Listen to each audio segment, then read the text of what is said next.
একটা জিনিসের প্রতি প্রতিশ্রুতি দিয়েছেন, এই প্রতিশ্রুতি আপনি ভঙ্গ না করা, এই প্রতিশ্রুতি পালন করা, এটা হচ্ছে জান্নাতি মানুষের লক্ষণ। ভোটের আগে রাস্তা করে দেব, কালভার্ট করে দেব, ফ্রিতে মেডিকেল কলেজ করে দেব, এরকম চাপা আছে না নাই? সেখানে করবো, অমুক করবো, তমুক করবো, বাড়ির সামনে রাস্তা পাকা করে দেব, তোমাকে কল বানিয়ে দেব। ভোটের আগে হাজার প্রতিশ্রুতি আছে না নাই? আছে না নাই বলে?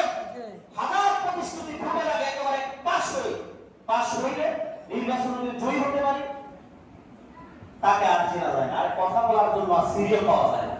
ভোটের আগে মানুষের ধারে ধারে গিয়ে অমুক এটা করে দেবো, সেটা করে, এটা খারাপ কাজ? বড় এটা কিনা খারাপ না। আপনি নেতা হয়ে উপকার করতে হবে, এটা আপনার উপর দায়িত্ব। ওমর যেভাবে করেছে, সাহাবীরা যেভাবে করেছে, রাসূলুল্লাহ নবীরা যেভাবে করেছে, দায়িত্ব করবেন, কিন্তু প্রতিশ্রুতি দিয়া এটা ভঙ্গ করলে জাহান্নামে যাওয়া লাগবে। কারণ কি?